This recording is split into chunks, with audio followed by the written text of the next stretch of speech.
For me, this cycle will be a success if we manage to really pull our audiences within a span of a week into a completely different world than what they experience out on the street. I think that life between 1938 and 1974 in the Soviet Union was a very oppressive place and a very heavy place, but there were also some phenomenal things in it, and art and music in particular are really one of the sort of spectacular flowers that sort of bloomed out of this horrible human environment.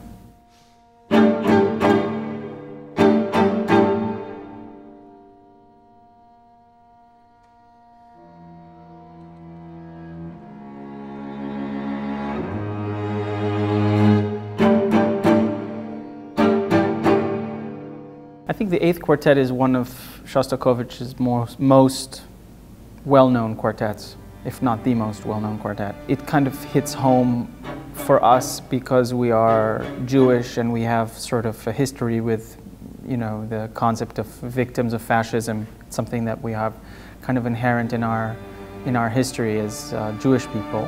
And of course, my three colleagues who are Russian also have a another layer of connection to this music.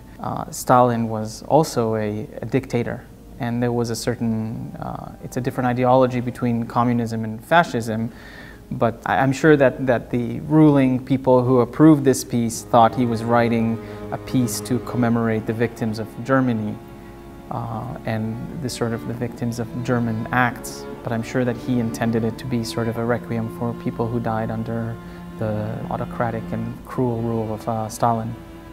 And I think the music really pulls us into that world. There's something very oppressive about the music, the emotional arc, kind of the quiet before the storm, the anger, the sarcasm, and then the resolve at the end. And it's one of the pieces where he displays that emotional arc in the most clear and efficient way.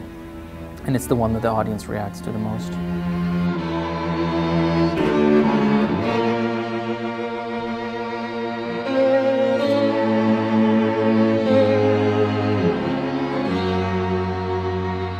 Even though it's titled A Requiem for Victims of Fascism, Shostakovich wrote that since he didn't think anybody would write a requiem for him, that he regards that as his requiem for himself, which adds a sort of personal element and a connection between seeing himself as a victim of fascism as well.